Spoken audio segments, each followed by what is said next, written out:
Hey there, I'm Mark, in affiliation with Spectrum Pulse, and we got Justin Bieber, Travis Scott, and Clipse, and this, it's Billboard Breakdown.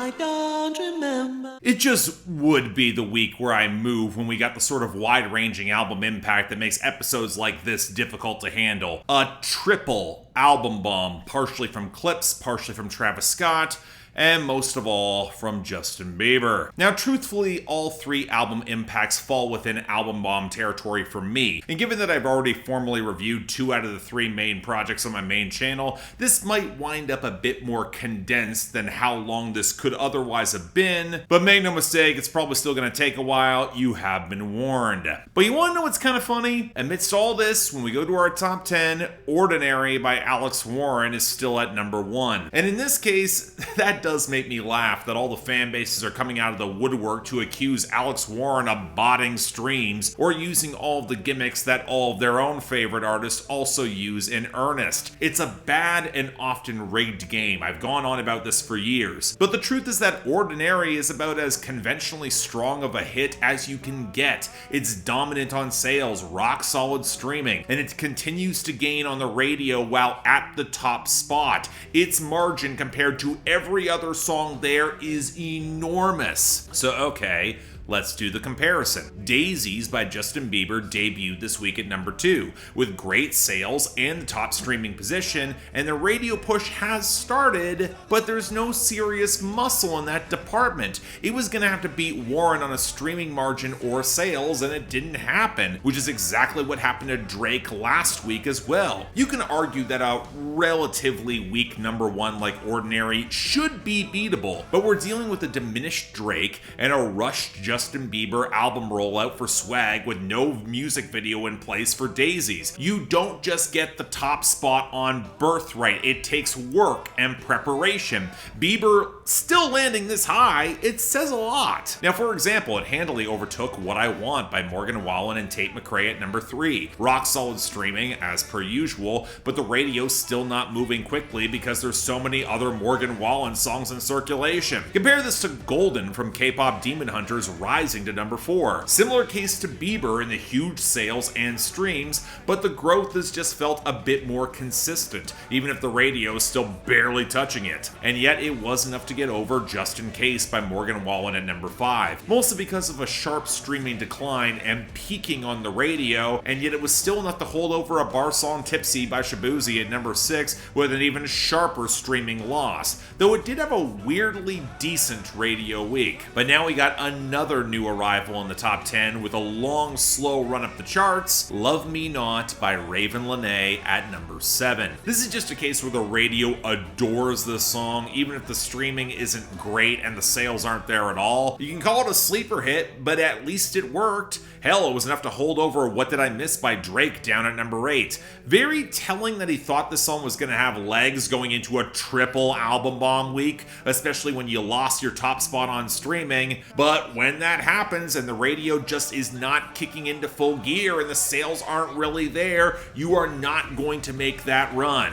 And then we have to sadly end with 2 songs that just aren't moving at all as much as I might want them to. Lose Control by Teddy Swim still at number 9, which has enough streaming to make up for a weirdly inconsistent radio week, and Die With A Smile by Lady Gaga and Bruno Mars, which might have more radio despite being in decline, but the streaming is far worse. I can see this falling off even faster. And that will naturally take us to our losers and our dropouts this week, and oh boy, we got a lot of both. And given that 2025 has been such a stagnant year for the Hot 100, I really had no problem knocking out some of the massive former hits that have lost their luster. Espresso by Sabrina Carpenter, That's So True by Gracie Abrams, Timeless by The Weeknd and Playboi Carti, Messy by Lola Young, and No One Noticed by the Marias. They're all all going to make the year-end list for 2025, but they had respectable runs, and that all probably went longer than they should have. But what about the songs that were cut short? Well, honestly, I'm not exactly complaining about any of those here either, because if that group comprises Dark Thoughts by Lil Tecca,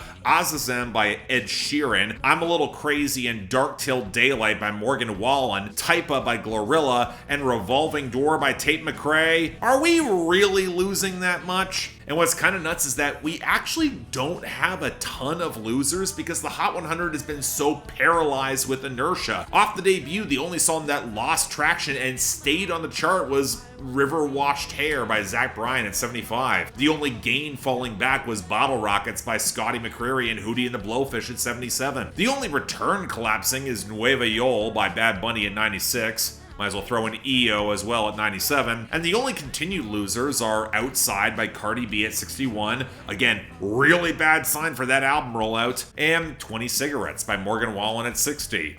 And when we've got him, Love Somebody fell to 48, I Ain't Coming Back with Post Malone hit 67, Superman's at 71, and TN at 91. And really, country music as a whole took a body blow this week, but at least positionally. Weren't for the Wind by Ella Langley at 45, 6 months later by Megan Maroney at 58, Amen by Shabuzi and Jelly Roll at 69, Indigo by Sam Barber and Avery Anna at 73, really should have been pushed off the Hot 100, same with Wildflower by Billie Eilish at 66, and Hard Fought Hallelujah by Brandon Lake at 88, but what are your recurrency rules anymore? But back to country losses.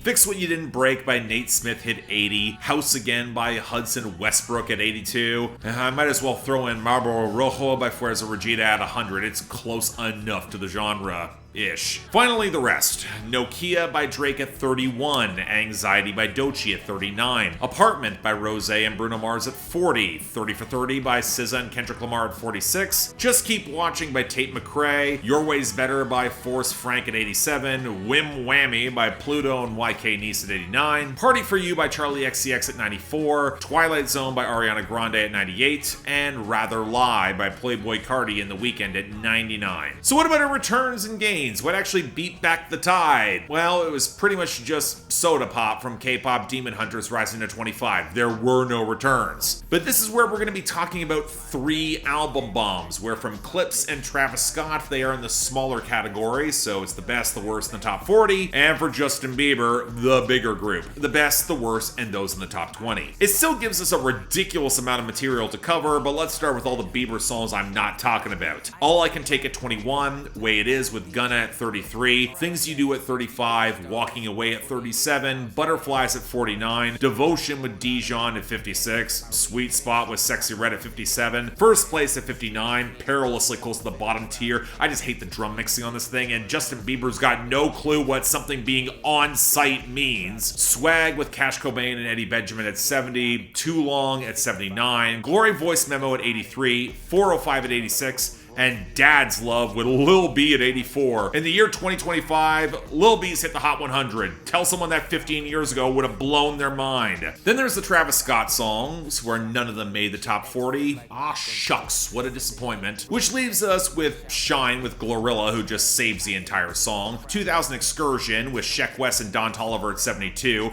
Very nearly making all the bottom spots for crapping all over Kanye West's Power. Champagne and Vacay with Don Toliver at 53. The shot taken at Pusha T there is so inconsequential, it's not even worth examining at length, especially when the song gets any sort of energy from Waka Flocka Flame's ad-libs that remind me a bit too much of 6ix9ine, and Kick Out at 50. Then there's the Clipse songs. I gotta be honest, none of them made the top 40 either, but outside of top contenders, we got Mike Tyson Blow to the Face, Ace Trumpets at 78, P.O.V. with Tyler the Creator at 65, a lot more to talk about him next week, but his verse stole the show for me there, and Soviet at 62. Yeah, I'm just nowhere near as much of a fan of that one as many people are. The production gives me mid-2000s Scott Storch vibes. It just doesn't land as sharply for me. But now for a thankfully reduced list of new arrivals, which may still run long. Number 92, The Birds Don't Sing by Clipse featuring John Legend and Voices of Fire.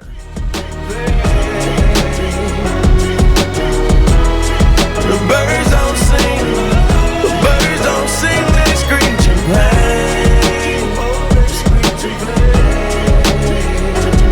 play. It's ballsy that Clipse started off their album with this song, and it's provoked some mixed responses, cause it's heavy, a damn near a tearjerker with John Legend handling the hook, as Pusha T and Malice reminisce about the loss of their parents. Push speaking about his mother's death and the profound guilt that he feels that he wasn't around enough, or that had his mind was occupied with other things, as his mom had tried to keep the family together and didn't exactly succeed. I heard what I wanted to hear, but didn't listen, which feels apropos when the reference to Kanye West and Elon Musk shows the very bad path that he was on that took him away from his family, especially as it breaks his heart to know that his son won't know his grandmother. And Malice's verse cuts in a very different way, speaking about how his father gave him both the discipline and the life lessons to work hard and succeed, but also the permission to rap again. And when his father found Malice's drugs, it broke his heart, yet he never gave up on him or Push,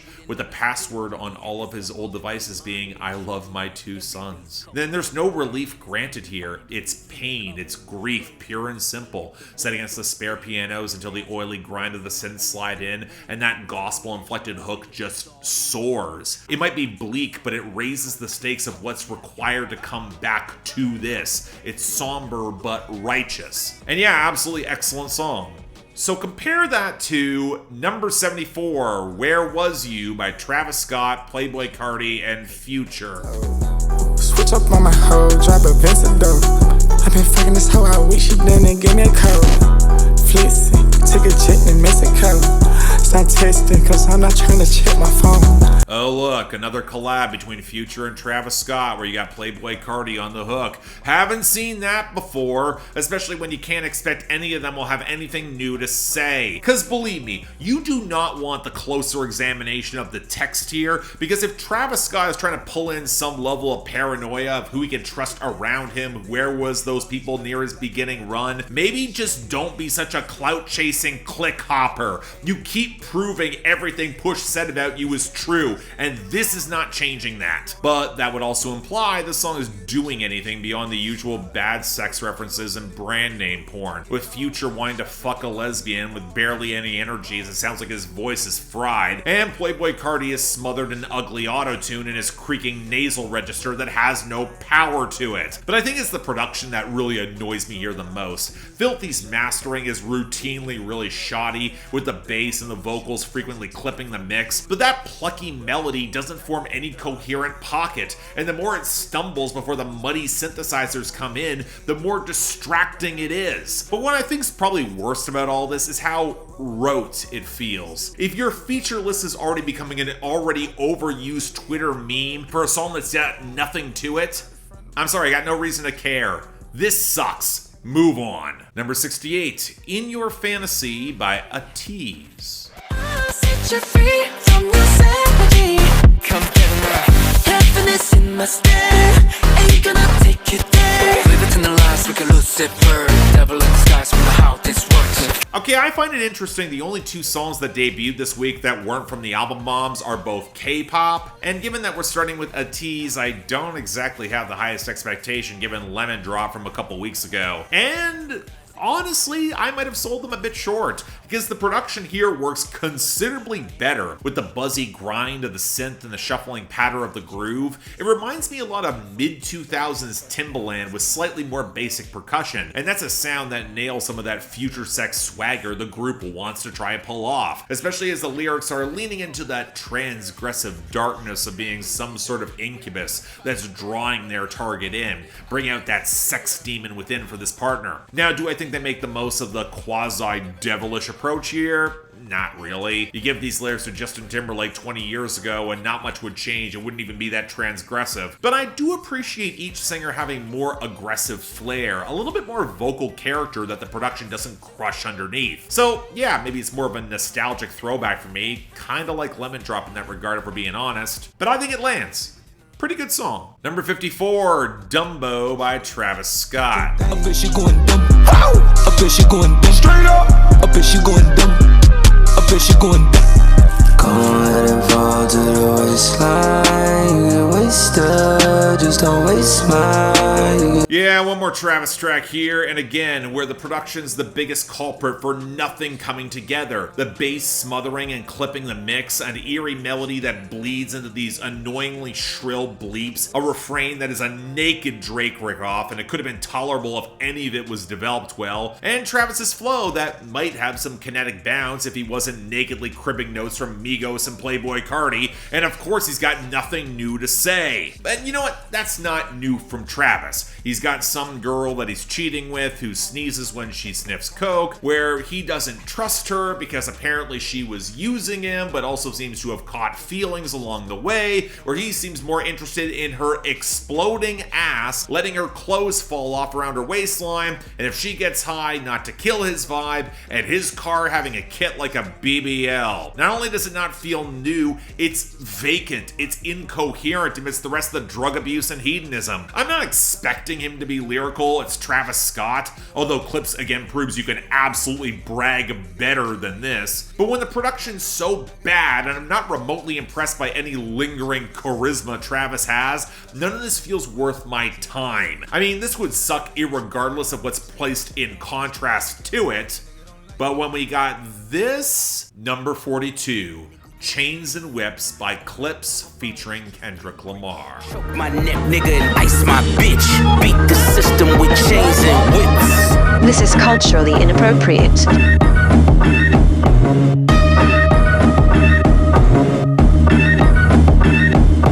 I've been looking forward to this song for years. I remember hearing the fashion show video sample of it back in 2023 and getting really excited. I love the production and the flow and the hook that much. The echoing simmer of the guitar against the sharp rhythmic knock of the beat, with the curdled organs and that swaggering blues bass line, Pharrell's haunted post-chorus outro, and Pusha T's venom on that hook and first verse is fantastic. I don't have a New York bias. I have no illusions that Pusha T was gonna dismantle Jim Jones, and he absolutely does so here, targeting the lack of honor amongst veterans in hip-hop to play clout games, when Pusha T can not only win in that arena, but also notices how Jim was chasing the Drake verse, who Push already definitively beat. I will close your heaven for the hell of it is a fucking insane line. I love it. But that's also the thing. As Malice highlights, it's not just about the brands or the money. They recognize how poisonous that game is and how they may be damned for playing it. So his verse is soaked in darkness for how macabre it can get and the inevitable death that will come playing that game. And yeah,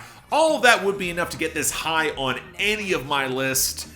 Then Kendrick Lamar shows up. Apparently this was the verse that spurred Def Jam to drop Clipse and for them to get over to Rock Nation, and it's paradoxically easy and kinda hard to grasp why. Apparently Kendrick was recording this last year between Euphoria and Not Like Us, so I hear the energy and it's not hard to grasp where the context where his own murderous headspace was, but there's no explicit Drake diss beyond claiming industry dominance, and even then it gets layered. The Jen rhyme scheme over the second half of the verse is stellar. It's loaded with potential shots and references that I thought were pretty deep, worthy of the Rakim shoutout. But again, Kendrick's not leaving culture as his primary focus, where therapy enabled him to both open up and dispense with any scruples in clearing out the trash. And given that Clipse has actually pushed this as a single with a video, and it's got strong streaming already, yeah, okay, I'll call it easy. This is my favorite song on that album, and it's one of the best songs to chart in 2025.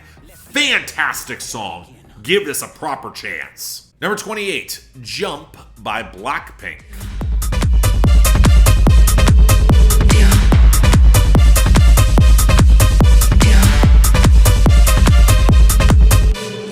So let me get this straight. 3 out of the 4 members of Blackpink have effectively launched solo plus charting careers with tangible hits of varying quality, so now you get them back together for a bouncy, dance-inspired girl group song that barely even reflects what they did before the solo adventures except for the genre pile-up mess? I'll start with the obvious. If you're gonna call the song Jump, but you predominantly say that word in Korean with no real intensity on the hook, I'm not sure it's as effective on a predominantly English track, but the more distracting problem here is with a bunch of trance synthesizers and an admittedly better produced galloping beat, except for when they go for this sort of trap post-chorus breakdown, because, of course, this is Blackpink, where coherent song structures go to die. Well, it's pushing towards this oddly minimalist and somewhat streamlined tone, where Blackpink used to deliver way more explosive presence and dominance, especially when a song itself feels so abortive and it ends so abruptly. Now, I don't really consider all this a bad thing, believe it or not.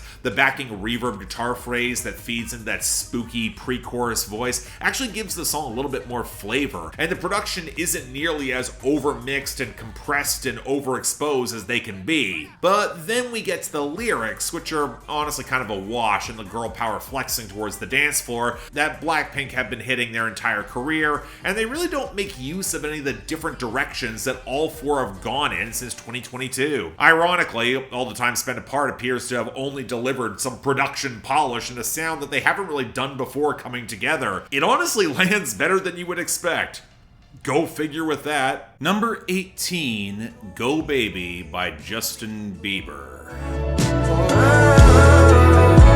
Say go baby, go baby, go baby, go baby, go baby, go. Man, ending this with 3 Justin Bieber songs doesn't have a lot of spark to it, especially when they're very obviously trying to emulate tracks that I'd rather hear from someone with a personality. And that's the frustrating thing with this. The watery late 80s synths around the blocky drums supporting a track where he's trying to convince his girl to let go, cry on his shoulder as he supports her, all that's fine. I even appreciate the pre-chorus acknowledging that nothing has to work out in this moment. It could just be a pure rush of emotion, even if the repetitive Go Baby on the hook feels like an awkward sentiment in order to follow that. The problem is Justin Bieber. I don't get any tenderness from his nasal compressed crooning, not helped by the song opening with the line, "That's my baby, she's iconic, iPhone case, lip gloss on it." Romantic, right? I don't know, if you give it to a better R&B singer, I don't think it'd be great, but it could be much better. But while we're on that subject, number 17, Yukon by Justin Bieber. And what would I do if I didn't love you, baby? And what would I do if I didn't love you? I've heard a lot of praise for this song, and I'm sorry, I don't hear it at all. That initial chalky, bare-bones bass line, it sounds terrible. Like it was recorded with the shittiest cell phone gear until the fluttery Spanish guitar slips in, and 2 Chainz drawling "yeah" all over the hook doesn't exactly improve the vibe. Then we have the first verse. I pull up like Jimmy Neutron, I can help you get a move on like U-Haul. If you're trying to do this sort of sophisticated slow burn sex jam that desperately wishes it was Justin Timberlake or even Ed Sheeran, those lines will destroy any attempted atmosphere. They come across as painfully juvenile, made all the worse for when the majority of the song, Justin Bieber's voice is pitched up. It's not quite chipmunk vocals, it makes him sound a lot younger, and it's a lot closer to chipmunk than it should be. It really highlights a track that feels stitched together from ideas without the coherence that put them together well. It sounds like a bad demo, and a sloppy one at that. So no, I actually think it's pretty bad. Not the worst thing on Swag when the Drewski interludes exist, but it is lousy. So do you want to hear something better? Well, finally, number 2, Daisies by Justin Bieber. Think I'd rather you in my bed.